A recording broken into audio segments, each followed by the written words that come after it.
और पाक घुसपैठिए रिजवान अशरफ से पूछताछ जारी है। एडीजी इंटेलिजेंस एस सेंगाथिर भी गंगानगर पहुंचे हैं। रॉ और आईबी की टीम भी रिजवान से पूछताछ कर रही है। नुपुर शर्मा की हत्या के इरादे से बॉर्डर क्रॉस करके आया था। जेआईसी के दौरान अभी और अहम खुलासे की संभावना है। रिजवान अशरफ से धार्मिक पुस्तकों सहित 2 चाकू भी बरामद किए गए हैं।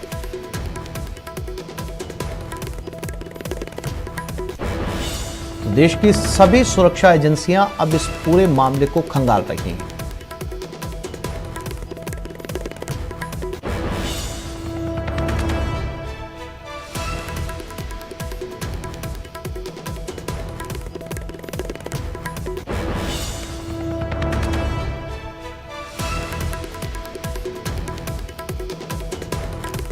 एस सेंगाथिर भी सीमा पार पाकिस्तान से 2 दिनों पूर्व बीएसएफ के हत्थे चढ़ा पाकिस्तानी घुसपैठिया रिजवान अशरफ भारत में बड़े ही नापाक इरादे लेकर आया था।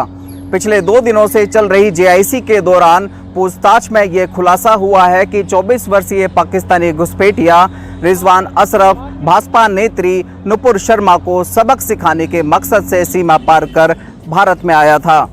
पूछताछ के दौरान मालूम चला है कि रिजवान अशरफ भाजपा नेत्री शर्मा के द्वारा दिए गए विवादित बयान को लेकर काफ़ी आहत था और यही वजह थी कि वो सीमा पार कर भारत आया और उसका इरादा था नुपुर शर्मा को सबक सिखाना, यानी कि उसकी हत्या करना।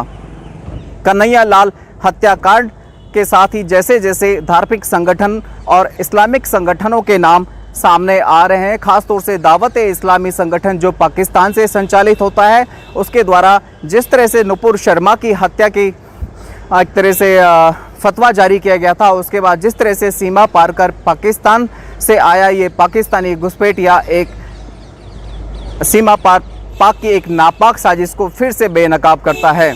हालांकि शुरुआती पूछताछ के दौरान जेआईसी में इतना ही खुलासा अभी हमारे सामने आ पाया है कि सीमा पार कर पाकिस्तान से आए 24 साल का नौजवान रिजवान अशरफ अपने नापाक इरादों को लेकर भारत में आया था, जिसके पास से एक कपड़े के थैले में 2 चाकू और कुछ धार्मिक पुस्तकों के साथ साथ कपड़े और खाने पीने का सामान मिला है।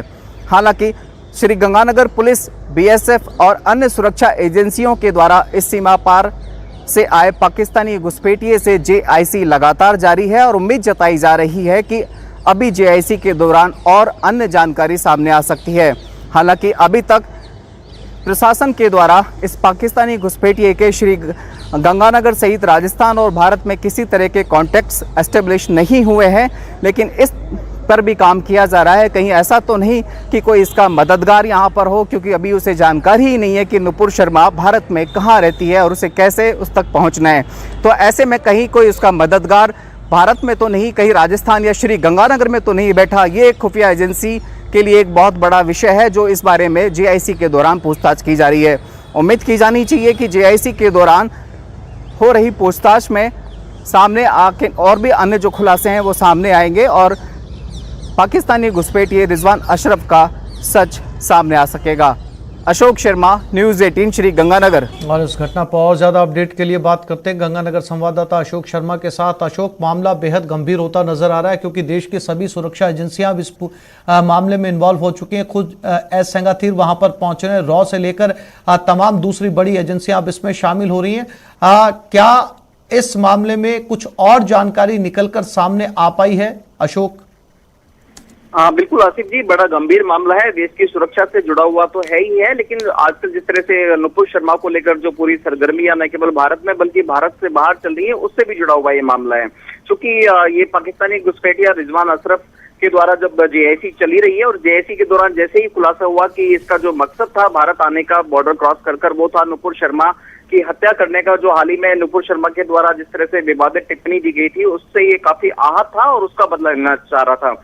अब चूंकि जैसे ही ये मामला सामने आया कि इसका इरादा नुपुर शर्मा की हत्या का था, तो उसके बाद में सुरक्षा एजेंसियों के जो बड़े बड़े अधिकारी हैं वो मौके पर श्री गंगानगर पहुंचने लगे हैं। इसी कड़ी में एडीजी इंटेलिजेंस एस सेंगाथिर भी श्री गंगानगर पहुंचे हैं और इससे पूछताछ करेंगे।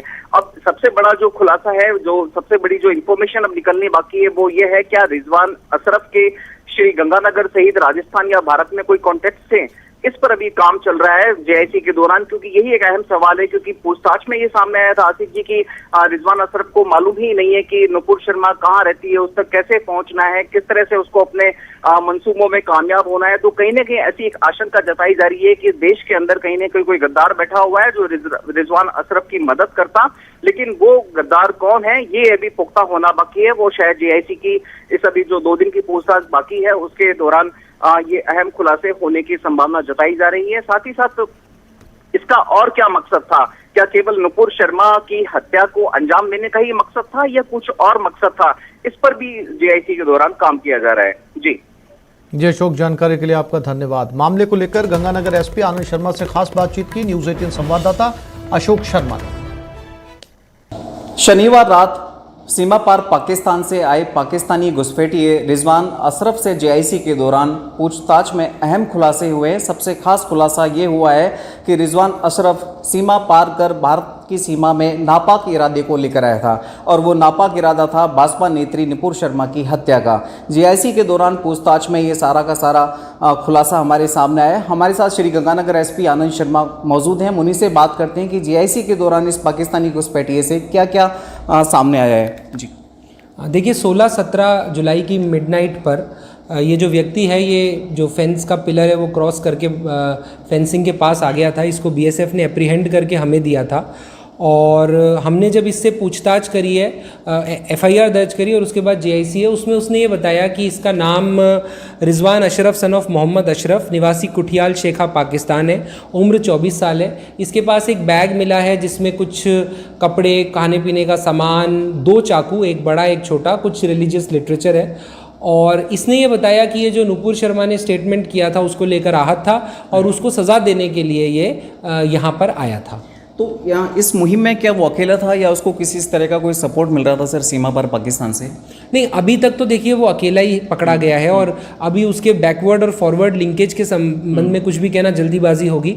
जेआईसी जारी है, अभी एजेंसीज हर पहलू पे जांच कर रही है। चूंकि संवेदनशील मसला है इसलिए अभी इतना ही बता सकते हैं। आगे अगर जैसे कुछ और खुलासा होगा तो हम आपसे शेयर करेंगे। आपने मेंशन किया कि उसके पास रिलीजियस लिटरेचर्स मिले हुए हैं, तो वो किस तरह के हैं? जो धार्मिक किताबें होती है जिसमें धर्म से जुड़े हुए प्रवचन वगैरह होते हैं, वो उस तरह का। ओके बॉस, क्या लगता है इसका कहीं इन्वॉल्वमेंट है किसी आतंकवादी संगठन से या किसी धार्मिक संगठन से? क्योंकि हाल ही में दावत इस्लामी का भी जिक्र आया था उदयपुर में जो कन्हैयालाल हत्याकांड हुआ। क्या इस तरह की कोई उम्मीद कहीं दिख रही है? नहीं, अभी इसको कहना थोड़ा जल्दीबाजी होगी।